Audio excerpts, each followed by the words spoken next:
रामकृष्ण हरी. नमस्कार माझ्या लाडक्या आणि भाविक श्रोत्यांनो, माझ्या माता भगिनींनो आणि गुरुजनांनो. तुमच्या सर्वांचे आजच्या या अत्यंत पवित्र, मंगलमय आणि भक्तीने भारलेल्या कथासत्रात मी खूप खूप मनापासून स्वागत करते.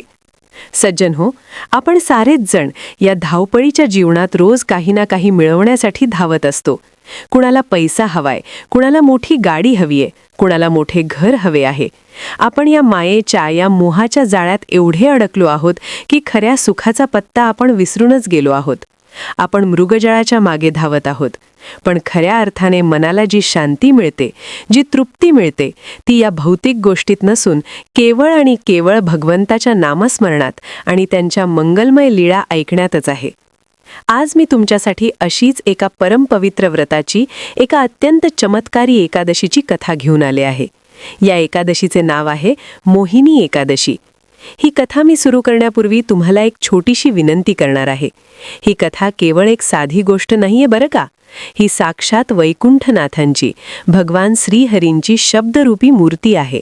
ही कथा एवढी चमत्कारी आणि दिव्य आहे की केवळ एकाग्र मनाने आणि पूर्ण श्रद्धेने ही कथा शेवटपर्यंत ऐकल्याने आपल्या जन्मांतरीच्या पापांचा नाश होतो, आपल्या मनातील सर्व मोहमाया दूर होते आणि साक्षात भगवंताची अखंड कृपा आपल्या संसारावर बरसते.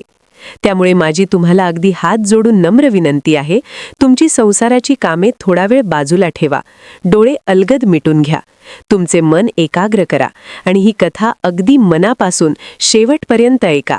ही कथा अर्ध्यावर सोडून जाऊ नका, कारण जो भक्त ही कथा पूर्ण श्रवण करतो त्याच्या आयुष्यातील सर्व दुःखांचा अंत नक्कीच होतो. चला तर मग भगवान श्रीहरींचे आणि प्रभू रामचंद्रांचे स्मरण करून आपण या दिव्य कथेला सुरुवात करूया. हिंदू पंचांगानुसार वैशाख महिन्याच्या शुक्ल पक्षात येणाऱ्या एकादशीला मोहिनी एकादशी म्हटले जाते. आता तुम्हाला प्रश्न पडला असेल की हिला मोहिनी का म्हणतात? श्रोते हो, प्राचीन काळी जेव्हा दुर्वास ऋषींच्या शापामुळे स्वर्गातील देवतांचे तेज नष्ट झाले होते, तेव्हा ते श्री विष्णूंना शरण गेले. श्री विष्णूंनी त्यांना दानवांसोबत मिळून समुद्र मंथन करण्याचा उपाय सांगितला. मंदार पर्वताची रवी आणि वासुकी नागाची दोरी करून जेव्हा समुद्र मंथन झाले, तेव्हा त्यातून अनेक रत्ने निघाली आणि शेवटी धन्वंतरी अमृतकुंभ घेऊन प्रगट झाले. अमृत पाहताच असुरांच्या मनात लालसा निर्माण झाली आणि त्यांनी देवांच्या हातून तो अमृतकुंभ हिसकावून घेतला. देव पुन्हा निराश झाले. तेव्हा आपल्या भक्तांचे रक्षण करण्यासाठी साक्षात भगवान श्रीहरींनी एक अत्यंत विलोभनीय, सुंदर आणि भुरळ घालणारे स्त्री रूप धारण केले. तेच रूप म्हणजे मोहिनी रूप. भगवंताच्या त्या मोहिनी रूपाने असुरांना मोहात पाडले आणि मोठ्या शिताफीने ते अमृत देवांना पाजले. ज्या दिवशी भगवंताने हे मोहिनी रूप धारण करून देवांचे रक्षण केले आणि असुरांचा मोहभंग केला, तो अत्यंत मंगलमय दिवस म्हणजेच वैशाख महिन्यातील शुक्ल पक्षातील एकादशी होती. म्हणूनच या दिवसाला मोहिनी एकादशी असे म्हणतात. या पावन कथेची सुरुवात होते द्वापार युगातून, जेव्हा धर्मराज युधिष्ठिर यांनी आपल्या भावंडांसह इंद्रप्रस्थ नगरी वसवली होती. तेव्हा एकदा साक्षात भगवान श्रीकृष्ण त्यांना भेटण्यासाठी तिथे आले होते. श्रीकृष्णांना पाहताच युधिष्ठिराचे मन आनंदाने भरून आले. त्याने श्रीकृष्णांचे अत्यंत प्रेमाने आणि भक्तिभावाने स्वागत केले. त्यांना उच्च आसनावर बसवले. त्यांच्या चरणांची पूजा केली. धर्मराज युधिष्ठिर भगवान श्रीकृष्णांच्या चरणी नतमस्तक झाले आणि अत्यंत नम्रपणे हात जोडून त्यांनी एक प्रश्न विचारला. ते म्हणाले, हे त्रिलोकीनाथा, हे मधुसूदना, हे कमलनयना, तुमच्या दर्शनाने माझा जन्म सार्थकी लागला. प्रभू, माझ्या मनात एक शंका आहे. वैशाख महिन्याच्या शुक्ल पक्षात कोणती एकादशी येते? तिचे नाव काय आहे? त्या एकादशीचे महत्त्व काय आहे? आणि ती श्रवण केल्याने किंवा तिचे व्रत केल्याने कोणते पुण्य मिळते? हे सर्व मला सविस्तरपणे सांगावे प्रभू, जेणेकरून माझ्यासारख्या अज्ञानी जीवांचे आणि संपूर्ण मनुष्य मात्राचे कल्याण होईल. धर्मराजांचे हे लोककल्याणाचे आणि परमार्थी शब्द ऐकून भगवान श्रीकृष्ण गालातल्या गालात हसले. त्यांचा तो मनमोहक चेहरा, डोक्यावरची मोरपीस आणि ती शांत मुद्रा पाहून कोणाचेही मन हरखून जावे असेच ते दृश्य होते. श्रीकृष्ण अत्यंत मधुर आणि मेघ गर्जनेसारख्या गंभीर वाणीत म्हणाले, हे धर्मराजा, धन्य आहे तू. तू स्वतःसाठी काही न मागता संपूर्ण जगाच्या कल्याणासाठी खूप उत्तम प्रश्न विचारला आहेस. तुझ्या या एका प्रश्नामुळे येणाऱ्या अनेक पिढ्यांचा उद्धार होणार आहे. राजा, आता मी तुला जी कथा सांगणार आहे ती अत्यंत रहस्यमयी आणि पावन आहे. तीच कथा पूर्वी त्रेतायुगात महर्षी वशिष्ठांनी मर्यादा पुरुषोत्तम प्रभू श्रीरामांना सांगितली होती. तीच कथा मी आज तुला सांगत आहे. तू तुझे मन स्थिर करून ती लक्ष देऊन ऐक. भगवान श्रीकृष्ण सांगू लागले, प्राचीन काळी सरस्वती नदीच्या काठी भद्रावती नावाची एक अतिशय सुंदर, विस्तीर्ण आणि समृद्ध अशी नगरी होती. या नगरीचे सौंदर्य एवढे होते की जणू साक्षात स्वर्गातील अमरावतीच पृथ्वीवर अवतरली आहे. या नगरीत चारही वर्णांचे लोक अगदी गुण्या गोविंदाने, प्रेमाने आणि सुखाने एकत्र राहत असत. कोणालाही कसलीही कमतरता नव्हती. सर्वत्र आनंदी आनंद होता. या नगरीचा राजा होता द्युतिमान. राजा द्युतिमान हा अत्यंत पराक्रमी, प्रजेची काळजी घेणारा आणि न्यायी राजा होता. त्याच्या राज्यात कधीही चोरीमारी होत नसे. कोणीही उपाशी झोपत नसे. तो प्रजेला आपल्या मुलांसारखे जपत असे. त्याच भद्रावती नगरीत धनपाल नावाचा एक अत्यंत श्रीमंत आणि प्रख्यात व्यापारी राहत होता. मंडळी, आजकाल आपण पाहतो की माणसाकडे थोडा जरी पैसा आला, 4 पैसे गाठीशी आले की त्याच्या डोक्यात हवा जाते. तो जमिनीवर चालतच नाही. पण धनपाल शेठजी तसे अजिबात नव्हते. ते नावाप्रमाणेच धनाने तर श्रीमंत होतेच, पण मनाने त्याहूनही अधिक श्रीमंत आणि दयाळू होते. धनपाल हा भगवान विष्णूंचा निस्सीम आणि एकनिष्ठ भक्त होता. त्याच्या मनात नेहमी परमेश्वराबद्दल अपार भक्ती आणि समाजाबद्दल कृतज्ञतेची भावना असे. त्याने आपल्या संपत्तीचा वापर केवळ स्वतःच्या चैनीसाठी किंवा घरासाठी कधीही केला नाही. त्याला माहीत होते की रिकाम्या हाताने आलोय आणि रिकाम्या हातानेच जायचे आहे. मग हा संपत्तीचा गर्व कशासाठी? त्याने आपल्या अफाट संपत्तीचा वापर लोककल्याणासाठी केला. त्याने गरिबांसाठी आणि भुकेल्यांसाठी अनेक अन्नछत्री उघडली होती, जिथे दररोज हजारो लोक पोटभर जेवत असत. तहानलेल्या वाटसरूंसाठी त्याने जागोजागी विहिरी, तलाव आणि पाणपोया बांधल्या होत्या. शिक्षणासाठी गुरुकुले आणि पाठशाळा, रुग्णांसाठी औषधालय आणि देवाला भजण्यासाठी अत्यंत भव्य आणि सुंदर अशी मंदिरे त्याने उभारली होती. संपूर्ण भद्रावती नगरीतच काय, तर आजूबाजूच्या अनेक राज्यांमध्ये धनपाल शेठजींचे नाव अत्यंत आदराने आणि सन्मानाने घेतले जात असे. या पुण्यवान आणि सात्विक धनपालाला 5 मुले होती. त्यांची नावे होती सुमना, द्युतिमान, मेधावी, सुकृत आणि सर्वात धाकटा दृष्टबुद्धी. त्याची पहिली 4ही मुले म्हणजे जणू 4 हिरेच होती. ती अगदी वडिलांच्या वळणावर गेली होती. ती अत्यंत संस्कारी, गुणी, आज्ञाधारक आणि धर्माचे तंतोतंत पालन करणारी होती. ती पहाटे उठून देवाची पूजा करत, आपल्या वडिलांना त्यांच्या व्यापारात मदत करत आणि त्यांची मनोभावे सेवा करत असत. धनपालाला आपल्या या 4ही मुलांचा खूप खूप अभिमान वाटायचा. त्याला वाटे की आपल्या पुण्याईचे फळ म्हणूनच आपल्याला अशी सुसंस्कृत मुले मिळाली आहेत. पण मंडळी म्हणतात ना, एकाच बापाची 5ही बोटं कुठे सारखी असतात. एकाच झाडाची सर्व फळे गोड नसतात. संसाराचा हाच तर नियम आहे. सगळ्याच गोष्टी माणसाच्या मनासारख्या घडत नाहीत. धनपालाच्या बाबतीतही असेच काहीसे घडले. त्याचे पूर्वजन्माचे काहीतरी प्रारब्ध उरले असावे. त्याचा जो 5वा आणि सर्वात लाडका धाकटा मुलगा होता ना, दृष्टबुद्धी, तो मात्र अगदी आपल्या नावाप्रमाणेच वाईट आणि दुष्टबुद्धीचा निघाला. त्याला लहानपणापासूनच अतिशय वाईट सवयी लागल्या होत्या. घरामध्ये एवढे भक्तीचे वातावरण असूनही संस्कारांचा त्याच्यावर साधा शिडकावाही झाला नव्हता. जसजसा तो मोठा होऊ लागला तसतसा त्याचा उनाडपणा वाढत गेला. दृष्टबुद्धीला देव, धर्म, पुण्य, पाप, वडीलधारांचा आदर या कशाचीही चाड नव्हती. तो नेहमी वाईट आणि व्यसनी लोकांच्या संगतीत राहायचा. सज्जनांची संगत त्याला विष वाटायची आणि दुर्जनांची संगत त्याला अमृत वाटायची. दिवसभर जुगार खेळणे, मद्यपान करणे, चोरी करणे आणि वाईट वेश्या स्त्रियांच्या नादी लागून वडिलांनी अत्यंत कष्टाने आणि प्रामाणिकपणे कमावलेला पैसा पाण्यासारखा उडवणे हाच त्याचा एकुलता एक उद्योग होऊन बसला होता. धनपाल शेठजींनी त्याला अनेकदा समजावून सांगितले. एक बाप म्हणून त्यांनी सर्व प्रयत्न केले. कधी प्रेमाने जवळ घेऊन समजावले, कधी रागाने ओरडून पाहिले, तर कधी त्याच्यासमोर हात जोडून डोळ्यात पाणी आणून त्यांनी आपल्या मुलाला सन्मार्गावर आणण्याचा प्रयत्न केला. ते त्याला म्हणत, बाळा, अरे आपण समाजातील प्रतिष्ठित लोक आहोत. आपले घराणे संस्कारी आहे. तू असा का वागतोस? हे व्यसन तुला उद्ध्वस्त करेल. परत फिर माझ्या बाळा. पण व्यसनाच्या आणि मोहाच्या आहारी गेलेल्या माणसाला चांगल्या गोष्टी कुठे पटतात? त्याच्या डोळ्यांवर मोहाची पट्टी बांधलेली असते. दृष्टबुद्धीने कोणाचेही ऐकले नाही. उलट तो आपल्या वयोवृद्ध वडिलांचाच अपमान करू लागला. तो पैशांसाठी आपल्याच सख्ख्या भावंडांशी भांडू लागला. घरातील वस्तूंची नासधूस करू लागला. त्याच्या या अत्यंत खालच्या पातळीवरच्या वागण्यामुळे धनपाल शेठजींची समाजात खूप बदनामी होऊ लागली. जे लोक धनपालाच्या पाया पडत तेच लोक आता पाठीमागे कुजबुजू लागले. त्यांना हसू लागले. लोक म्हणू लागले, एकीकडे एवढा थोर आणि पुण्यवान पिता आणि दुसरीकडे असा कुळाला काळीमा फासणारा, कलंक लावणारा पुत्र. काय उपयोग त्या संपत्तीचा? शेवटी धनपालाच्या सहनशीलतेचा आणि ममतेचा अंत झाला. एका पित्याला आपल्या काळजाच्या तुकड्याला घराबाहेर काढणे किती कठीण असते याची आपण केवळ कल्पनाच करू शकतो. ते दुःख साक्षात मरणाहून भयंकर असते. पण नाईलाज होता. धर्माच्या, नीतीच्या आणि आपल्या उर्वरित कुटुंबाच्या रक्षणासाठी धनपालाला अत्यंत कठोर आणि वेदनादायी निर्णय घ्यावाच लागला. त्याने नगरीतील सर्व प्रतिष्ठित लोकांना आणि पंचांना बोलावले. सर्वांसमोर भर सभेमध्ये अत्यंत जड अंतःकरणाने धनपालाने आपल्या त्या 5व्या मुलाला, धृष्टबुद्धीला कायमचे घरातून हाकलून दिले. त्याने जाहीर केले की आजपासून माझा आणि या मुलाचा कोणताही संबंध नाही. तो जिवंतपणीच माझ्यासाठी मेला आहे. माझ्या कोणत्याही संपत्तीवर आता याचा कोणताही अधिकार राहणार नाही.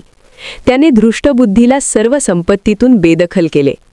आता धृष्टबुद्धी अक्षरशः रस्त्यावर आला. ज्या घरात तो सोन्याच्या ताटात जेवत होता तिथून तो बाहेर फेकला गेला. अंगावरचे राजेशाही आणि महागडे कपडे आणि गळ्यातील हातातील थोडेफार दागिने सोडून त्याच्याकडे आता कवडीचीही संपत्ती उरली नव्हती. तरीही त्याचा मास कमी झाला नव्हता. त्याला वाटले की आपले जे मित्र आहेत, ज्यांच्यासोबत आपण रात्रंदिवस मज्जा केली, ज्यांच्यावर आपण पाण्यासारखा पैसा उडवला, ते मित्र आपल्याला नक्कीच डोक्यावर बसवतील आणि मदत करतील. पण माझ्या श्रोतेहो, हा जगाचा अत्यंत कटू नियम आहे. जोपर्यंत तुमच्या खिशात पैसा आहे, जोपर्यंत तुमच्याकडे सत्ता आहे, तोपर्यंतच ही दुनिया तुम्हाला शेठजी शेठजी करत विचारते. पैसा संपला की सख्खी माणसंही परकी होतात.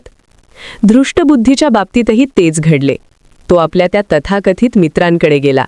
पण ज्या मित्रांनी त्याच्या पैशावर कालपर्यंत मेजवान्या जोडल्या होत्या, त्यांनी आज त्याला ओळखायलाही नकार दिला. काहींनी तर त्याला घराच्या पायरीवरूनच हाकलून दिले आणि त्याचे तोंड पाहणेही टाळले. त्याला आता खऱ्या जगाची ओळख होऊ लागली होती. आता तो खऱ्या अर्थाने भिकेला लागला. भूक नावाची गोष्ट माणसाला काय काय करायला लावत नाही. सुरुवातीची काही दिवस त्याने आपले अंगावरचे दागिने विकले आणि त्यातून आपले खाणे-पिणे भागवले. मग ते पैसे संपल्यावर त्याने अंगावरचे राजेशाही कपडे विकून साधे फाटके कपडे घातले. त्यातून मिळालेले थोडेफार पैसेही काही दिवसांतच संपले. आता मात्र त्याच्याकडे काहीच उरले नाही. तो लोकांसमोर हात पसरून भीक मागू लागला. पण त्याला कोणी साधी भीकही घालेना.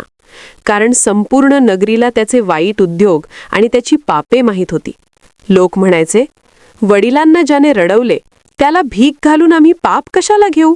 जेव्हा सलग 2-2 दिवस अन्नाचा एक दाणाही मिळायची भ्रांत निर्माण झाली, तेव्हा पोटातील भुकेच्या आगीने त्याला आणखी एका महापापाकडे ढकलले.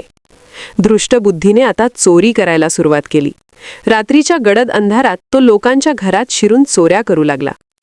पण पापाचा घडा कधीतरी भरतोच ना. परमेश्वराच्या न्यायालयातून कुणीही सुटू शकत नाही.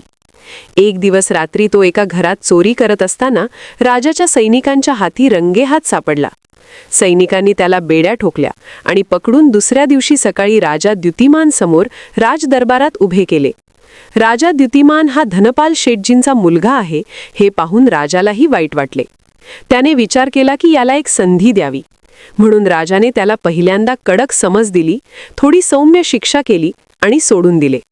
पण म्हणतात ना, कुत्र्याचे शेपूट नळीत घातले तरी वाकडे ते वाकडेच, आणि कोळसा कितीही घासला तरी तो काळाच राहतो. धृष्टबुद्धीची सवय काही गेली नाही. तो पुन्हा चोरी करू लागला. काही दिवसांनी तो एका मोठ्या व्यापाऱ्याच्या घरात मोठी चोरी करताना पुन्हा सैनिकांच्या जाळ्यात अडकला. आता मात्र राजाने कसलीही दयामया दाखवली नाही. राजाच्या संयमाचा बांध फुटला. राजाने त्याला अतिशय कडक शिक्षा सुनावली. त्याला राजदरबारात सर्वांसमोर आणून त्याचे मुंडन करण्यात आले. त्याला सर्वांसमोर कोरड्याचे फटके मारण्यात आले आणि राजाने आदेश दिला की या गुन्हेगाराला आजच्या आज आपल्या पवित्र नगरीतून कायमचे बाहेर काढा आणि अतिशय घनदाट भयंकर जंगलात नेऊन सोडून द्या. याला पुन्हा कोणीही नगरीत प्रवेश देऊ नये. राजामुळे आणि स्वतःच्या कर्मांमुळे आता धृष्टबुद्धीला भद्रावती नगरी कायमची सोडावी लागली. सैनिकांनी त्याला एका भयंकर हिंस्त्र श्वादपांनी भरलेल्या अरण्यात नेऊन सोडून दिले. ते अरण्य अतिशय भयानक आणि काळजाचा थरकाप उडवणारे होते. तिथे ना माणसाची सावली, ना खायला काही अन्न, ना प्यायला शुद्ध पाणी.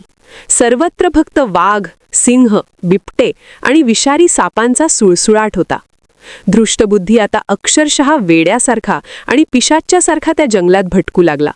ऊन, वारा, पाऊस आणि थंडीचा मारा सहन करत तो अन्नाच्या शोधात वणवण फिरत होता. सुरुवातीला तो झाडांची पाने खायचा, जमिनीतील कंदमुळे शोधायचा, पण त्याने भूक भागत नसे. शेवटी आपली भूक शमवण्यासाठी त्याने जंगलातील निष्पाप प्राण्यांची आणि पक्ष्यांची शिकार करायला सुरुवात केली. त्याने एक धनुष्य बाण तयार केले आणि तो दिवसभर प्राण्यांच्या मागे धावत असे. त्याचे रूप आता एका भयंकर राक्षसासारखे झाले होते. दाढी, केस अक्राळ विक्राळ वाढलेले, अंगावर मळके आणि फाटके कपडे, डोळ्यात क्रूरता आणि मनात फक्त पोटाची आग शमवण्याचा हवरटपणा.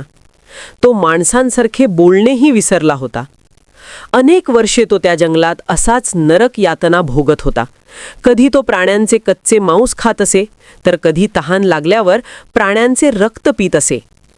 त्याने स्वतःच्याच हाताने, स्वतःच्याच कर्माने आपल्या सुंदर आयुष्याची राखांगोळी केली होती. पण माझ्या प्रिय श्रोत्यांनो, भगवंताची लीला फार अगाध आणि अद्भुत असते. देव हा अतिशय दयाळू आणि करुणासागर आहे. तो कधीच आपल्या लेकरांना कायमचे वाऱ्यावर सोडत नाही. मूल कितीही नालायक असले तरी आई जशी त्याला प्रेमाने जवळ घेते, तसेच देव ही आपल्या पापी भक्ताला सन्मार्गावर आणण्याची संधी नक्की देतो. फक्त ती संधी आपल्याला ओळखता आली पाहिजे. असेच दुःख आणि यातना भोगत अनेक वर्ष गेली आणि अतिशय पवित्र असा वैशाख महिना उजाडला. वैशाख महिना म्हणजे कडक उन्हाळ्याचे दिवस. आकाशातून सूर्य जणू आग ओकत होता. जंगलातील जमीन भेगाळली होती. नद्या नाले आटून कोरडे पडले होते. झाडांची पाने गळू पडली होती. अशा एका भयानक उष्ण दिवशी धृष्टबुद्धी तहानेने आणि भुकेने अत्यंत व्याकुळ झाला होता. त्याच्या घशाला कोरड पडली होती. चालता चालता त्याला चक्कर आली आणि तो एका मोठ्या वडाच्या झाडाच्या सावलीत अर्धमेला होऊन जमिनीवर कोसळला. त्याचे प्राण कंठाशी आले होते. त्याच जंगलात तिथून थोड्याच अंतरावर महर्षी कौंडिन्य यांचा अत्यंत पवित्र आणि शांत असा आश्रम होता. महर्षी कौंडिन्य हे अत्यंत तपस्वी, ज्ञानी आणि भगवंताचे थोर भक्त होते. त्यांच्या चेहऱ्यावर एक दैवी तेज होते. त्या कडक उन्हाळ्याच्या दुपारी महर्षी कौंडिन्य हे नुकतेच जवळून वाहणाऱ्या पवित्र अशा गंगा नदीत स्नान करून आपल्या आश्रमाकडे परतत होते. त्यांच्या अंगावर नुकतेच स्नान केल्यामुळे ओले वस्त्र होते आणि हातात गंगेच्या पाण्याने भरलेला कमंडलू होता. ते ओम नमो नारायणाय या रामनामाचा जप करत अगदी शांतपणे संथ पावलांनी चालले होते. चालता चालता योगायोगाने ते नेमके त्याच वडाचा झाडाखालून गेले, जिथे तो पापी धृष्टबुद्धी मरणासन्न अवस्थेत पडला होता. आणि श्रोते हो, तिथेच भगवंताची कृपा झाली आणि चमत्कार घडला. वाऱ्याची एक हलकीशी झुळूक आली आणि महर्षी कौंडिन्य यांच्या ओल्या वस्त्रातून पवित्र गंगेच्या पाण्याचे काही थेंब उडून त्या पापी धृष्टबुद्धीच्या अंगावर पडले. मंडळी, खऱ्या संतांचा स्पर्श आणि साक्षात गंगेचे पवित्र पाणी या दोन गोष्टी जेव्हा एकत्र येतात तेव्हा काय होऊ शकत नाही? दगडालाही पाझर फुटतो. त्या पवित्र पाण्याच्या थेंबांचा स्पर्श होताच दृष्टबुद्धीच्या शरीरात जणू एक विजेची लहर सळसळली. एक अद्भुत ऊर्जा त्याच्या अंगात संचारली. त्याचे अज्ञान, त्याची पापे, त्याचा मोह, त्याचा क्रोध सगळे काही एका क्षणात गळून पडले.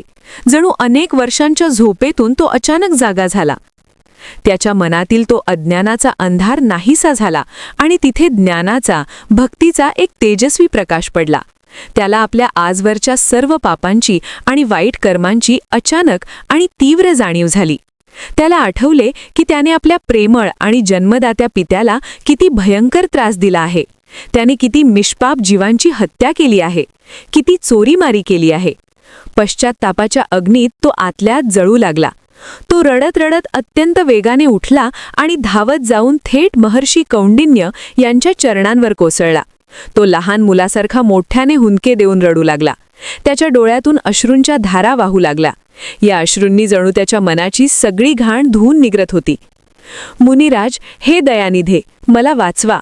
तो त्यांचे पाय घट्ट धरून गयावया करू लागला. मी एक महापापी आहे. मी अत्यंत नीच आणि नराधम आहे. मी माझ्या पित्याला घराबाहेर काढायला लावले, चोरी केली, व्यसने केली, वेश्यांच्या मादी लागलो, निष्पाप प्राण्यांची निर्घृण हत्या केली. माझ्या पापांना या तिन्ही लोकात कुठेही क्षमा नाही, हे मला माहीत आहे. मी नरकात जाण्याच्याच लायकीचा आहे. पण हे मुनिवर्य, आता मला या नरक यातनेतून आणि या पापाच्या ओझ्यातून मुक्त व्हायचे आहे. मला खऱ्या मनाने प्रायश्चित्त घ्यायचे आहे. हे कृपानिधाना, तुम्ही तर दयाळू आहात. तुम्हीच मला एखादा असा मार्ग सांगा ज्यामुळे माझ्या या घोर पापांचा नाश होईल आणि माझ्या तळमळणाऱ्या जीवाला थोडी शांती मिळेल. मला काहीही करून भगवंताची प्राप्ती करून द्या महाराज. श्रोते हो, संतांचे आणि गुरुजनांचे हृदय हे लोण्यासारखे मऊ असते. ते कधीच कोणाचा तिरस्कार करत नाहीत. त्यांना पापी माणसाचा राग येत नाही, तर पापाचा राग येतो. महर्षी कौंडिन्य यांनी त्याच्याकडे अत्यंत करुणेने आणि वात्सल्याने पाहिले. त्यांना त्याच्या रडण्यामध्ये, त्याच्या डोळ्यातील अश्रूंमध्ये खरा पश्चात्ताप आणि भगवंताची ओढ दिसली. महर्षी अत्यंत शांत, गंभीर आणि प्रेमळ स्वरात म्हणाले, हे पुत्रा, शांत हो. आधी उठ आणि रडणे थांबव. तू तुझ्या पापांबद्दल मनापासून पश्चात्ताप करत आहेस. हेच तुझ्या शुद्धीकरणाची आणि मुक्तीची पहिली पायरी आहे. पश्चात्तापासारखे दुसरे कोणतेही मोठे प्रायश्चित्त नाही. एक बाळा, आता जो वैशाख महिना सुरू आहे, याच महिन्याच्या शुक्ल पक्षात एक अत्यंत पवित्र आणि महापुण्यदायी एकादशी येते, जिला मोहिनी एकादशी असे म्हणतात. ही एकादशी साक्षात भगवान श्री विष्णूंना अत्यंत प्रिय आहे. याच दिवशी त्यांनी मोहिनी रूप घेऊन असुरांचा मोह नष्ट केला होता. तू या मोहिनी एकादशीचे व्रत अत्यंत निष्ठेने कर. या व्रताच्या प्रभावाने जन्मांतरीची महापापे, अज्ञान, मोह आणि सर्व प्रकारची दुःखे जळून खाक होतात. सुमेरू पर्वता एवढे पाप जरी असले तरी या व्रताच्या पुण्याने ते काही क्षणातच नष्ट होते. तू हे व्रत नक्की कर, तुझा उद्धार होईल. दृष्टबुद्धीच्या चेहऱ्यावर अनेक वर्षांनी एक नवी आशा आणि चमक निर्माण झाली. त्याने हात जोडून विचारले, महाराज, तुमचे उपकार मी जन्मभर विसरणार नाही. कृपया या व्रताचा विधी काय आहे, ते मी कसे करावे, याचे नियम काय आहेत, ते मला सविस्तर सांगा. महर्षींनी त्याला व्रताचे सर्व नियम समजावून सांगितले. ते म्हणाले, हे व्रत दशमीच्या दिवशीच सुरू होते. दशमीच्या दिवशी सूर्यास्तापूर्वी एकच वेळ साधे आणि सात्विक जेवण करावे. एकादशीच्या दिवशी पहाटे लवकर उठून पवित्र नदीत स्नान करावे. त्यानंतर स्वच्छ वस्त्र परिधान करून भगवान श्री विष्णूंच्या आणि प्रभू श्रीरामांच्या मूर्तीची मनोभावे पंचोपचार पूजा करावी. दिवसभर अन्नाचा एक कणही खाऊ नये. अगदी पाण्याचा एक थेंबही पिऊ नये. कडकडीत उपवास करावा. मनात कोणत्याही वाईट विचारांना थारा देऊ नये. कोणावर रागवू नये. कोणाशी भांडू नये. खोटे बोलू नये. काम, क्रोध, लोभ या षड्रिपूंना दूर ठेवावे. संपूर्ण दिवस आणि रात्र केवळ ओम नमो भगवते वासुदेवाय या महामंत्राचा अखंड जप करावा. रात्री अजिबात झोपू नये, तर भगवंताच्या मूर्तीसमोर बसून त्यांचे भजन, कीर्तन आणि नामस्मरण करत जागरण करावे. आणि दुसऱ्या दिवशी म्हणजेच द्वादशीला सकाळी पुन्हा स्नान करून ब्राह्मणांना दानधर्म करून त्यांना भोजन घालून मगच स्वतः थोडे अन्न ग्रहण करून उपवास सोडावा.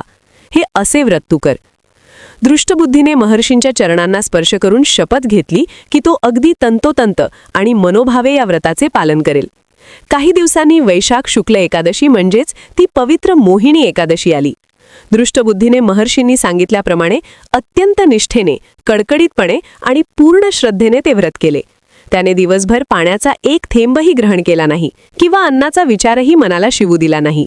रात्रभर तो भगवान श्रीहरींच्या मूर्तीसमोर बसून होता. त्याच्या डोळ्यातून अखंड अश्रू वाहत होते आणि तो भगवंताची क्षमा मागत होता. हे देवा, हे दीनानाथा, माझ्या सर्व अपराधांना क्षमा कर. मला तुझ्या चरणांची जागा दे, अशी तो आर्त हाक मारत होता. त्याचे संपूर्ण शरीर आणि मन आता केवळ ओम नमो भगवते वासुदेवाय या महामंत्रात तल्लीन झाले होते. त्याच्या मनात आता कसलाही संसाराचा मोह नव्हता. कसलीही पैशांची लालसा नव्हती. होती ती फक्त ईश्वराप्रती ओढ आणि पराकोटीची भक्ती. आणि मंडळी, परमेश्वराच्या कृपेचा आणि एकादशीच्या व्रताचा चमत्कार पहा.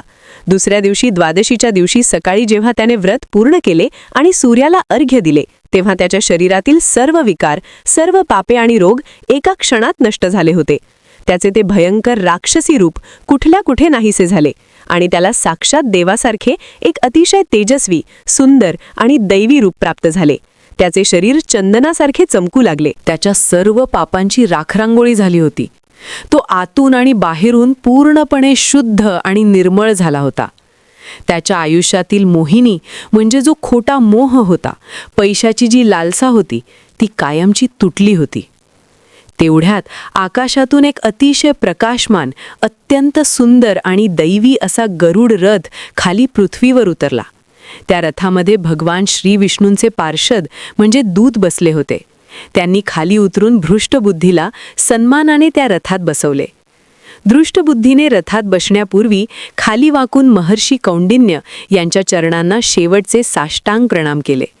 त्यांच्यामुळेच त्याला हा सन्मान मिळत होता. आणि मग तो गरुड रथात बसून थेट वैकुंठलोकी भगवंताच्या निवासाकडे निघून गेला. मंडळी, विचार करा, जिथे जाण्याचे स्वप्न मोठे मोठे ऋषीमुनी, संन्यासी आणि योगी पाहतात, तिथे एका एकेकाळच्या महापापी आणि नराधम माणसाला केवळ मोहिनी एकादशीच्या व्रताने कायमचे स्थान मिळाले. हे आहे एकादशीचे फळ.